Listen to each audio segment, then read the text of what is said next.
मित्रों, पृथ्वी पर जिसने भी जन्म लिया है उसकी मृत्यु तय ही होती है। यह एक ऐसा सत्य है जिसे बदलना नामुमकिन है। फर्क इतना है कि हर मनुष्य की मृत्यु अलग अलग तरीके से होती है। ऐसे में क्या आप ये जानते हैं कि गीता के अनुसार अकाल मृत्यु क्यों होती है? गीता के अनुसार मनुष्य असमय में ही क्यों मर जाता है। अकाल मृत्यु वे स्थिति है जब मनुष्य का शरीर नष्ट हो जाता है किंतु आत्मा संसार में ही रह जाती है। लेकिन सवाल ये उठता है कि अकाल मृत्यु के पीछे क्या कारण होता है और उसके बातचीत की आत्मा का क्या होता है। उससे पहले आपको बता दें कि अकाल मृत्यु क्यों होती है। गरुड़ पुराण के 7 अध्याय में उल्लेख मिलता है कि यदि कोई प्राणी भूख से तड़प तड़प कर मर जाता है या फिर जहरीला पदार्थ सेवन करने से या फिर पानी में डूबने से अगर किसी इंसान की मौत हो जाती है तो ऐसे मनुष्य को अकाल मृत्यु की श्रेणी में रखा जाता है। बता दें कि अकाल मृत्यु किसी भी वजह से हो सकती है, फिर चाहे वे किसी रोग के कारण ही क्यों ना हो। ऐसे में मनुष्य यही सोचता है कि काश ये उनके साथ नहीं हुआ होता तो यह इंसान बच गया होता।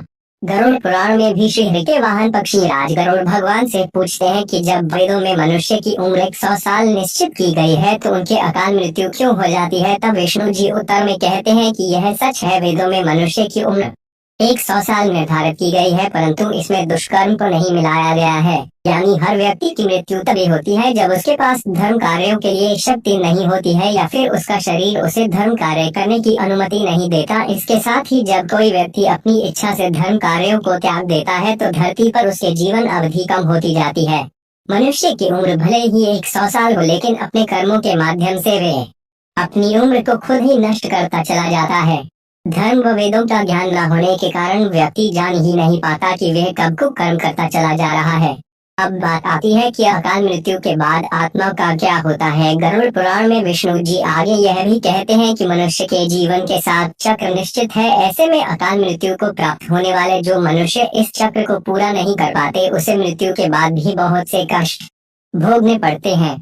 दरअसल अचानक ही मृत्यु होने के चलते व्यक्ति की इच्छा, कामना और तृष्णा बनी रहती है जो कभी पूरी नहीं हो पाती। ऐसे में मनुष्य का शरीर नष्ट हो जाता है लेकिन आत्मा का मोह नहीं छूटता।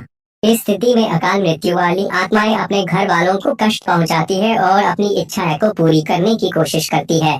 बता दें कि गरुड़ पुराण में बताया गया है कि प्राकृतिक रूप से मरने वाले व्यक्तियों को 3, 10, 13 या 40 दिन में दूसरा शरीर प्राप्त हो जाता है, लेकिन अकाल मृत्यु के बाद आत्मा पहले भूत, प्रेत, पिशाच, कुष्मांडा, ब्रह्म राक्षस, बेताल और छत्रपाल योनि में भटकती रहती है। उनकी आत्मा को शांति नहीं मिलती है।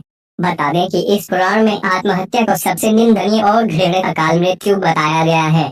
इसके संबंध में श्री हरि ने आत्महत्या को परमात्मा के अपमान करने के समान अपराध बताया है। अकाल मृत्यु का रहस्य दाश।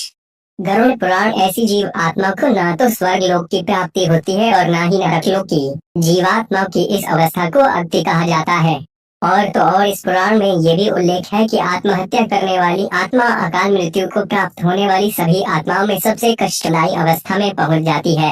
ये भी बता दें कि अगर कोई नवयुवकी स्त्री के अकाल मृत्यु होती है तो वे चुड़ैल बन जाती है। वहीं जब किसी कुंवारी कन्या की अकाल मृत्यु होती है तो वे देवी योनि में भटकती रहती है।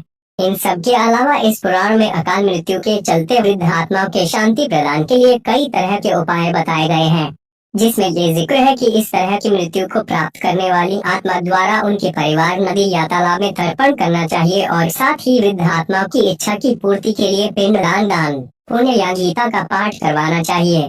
यह सभी कार्य कम से कम 3 वर्षों तक करते रहना चाहिए। इसी के साथ ही वर्षीय आने पर भूखे ब्राह्मणों, अनाथ बालकों को भोजन भी कराना चाहिए ताकि मृत आत्मा को जल्द से जल्द मुक्ति मिल सके। तो मित्रों, गरुड़ पुराण से जुड़ी यह जानकारी आपको अच्छी लगी हो तो शेयर जरूर